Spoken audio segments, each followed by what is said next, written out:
భద్రాచలం పట్టణానికి చెందిన 73 ఏళ్ల విశ్రాంత ఉద్యోగి డివి శంకర్రావు రాష్ట్ర స్థాయి పవర్ లిఫ్టింగ్ పోటీలో గోల్డ్ మెడల్ సాధించారు.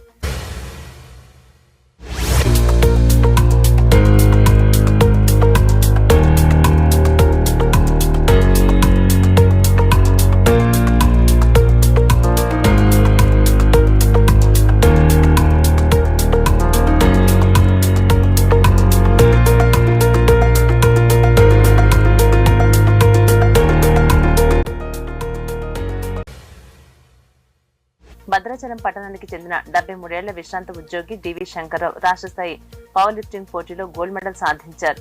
సిటీ స్టైల్ జిమ్ లో శిక్షణ తీసుకున్న ఆయన గత 2 నెలల్లో జిల్లా రాష్ట్ర స్థాయిలో 2 గోల్డ్ మెడల్స్ గెలుచుకున్నారు. బైపాస్ సర్జరీ అయినప్పటికీ డాక్టర్ల పర్యవేక్షణలో శిక్షణతో ఈ విజయం సాధించారని జిమ్ కోచ్ రామరెడ్డి తెలియజేశారు. ఈ వయసులో ఈ విజయం అనూహ్యమని gym coach Ramareddy, forest officer Shobhan, doctor కృష్ణప్రసాద్ల ప్రోత్సాహంతో ఈ విజయం సాధ్యమైందని శంకర్రావు అన్నారు. ఇక మంత్రి పొంగిరెడ్డి శ్రీనివాసరెడ్డి, ఎమ్మెల్యే తెల్లం వెంకట్రావు, జిల్లా ఎస్పీ, ఏఎస్పీలు ఆయనను అభినందించి సన్మానించారు. సంవత్సరాల జీవితంలో ఒక సక్సెస్ స్టోరీ లాంటిది. ఎందుకంటే అసలు ఊహించింది ఈ వయసులో ఇలా చేస్తాను కానీ ఇలా తెచ్చుకుంటాను కానీ దీని వెనకాల ఎంతో మంది కృషి పట్టుదల ఉన్నాయి.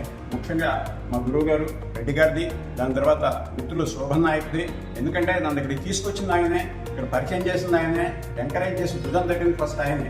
దాని తర్వాత మిత్రుడు కృష్ణాజీ. ఈ ముగ్గురు ఎత్తు ఒక ఎత్తు అయితే, పర్సనల్ కేర్ తీసుకుని చేసిన కృష్ణప్రసాద్ డాక్టర్ గారు అయితే మరో ఎత్తు. అలాగే ఎమ్మెల్యే గారు అభినందించారు. దాని తర్వాత పొంగులేటి శ్రీనివాస్ గారు మంత్రి గారు వచ్చినప్పుడు అలగప్పి నన్ను సన్మానించారు. అట్లా ఎంతో మంది ఎన్నో రకాలుగా ప్రోత్సహిస్తున్నారు. ఈ ప్రోత్సాహ బలంతో ఖచ్చితంగా నేను ముందుకెళ్తాను. అందుకే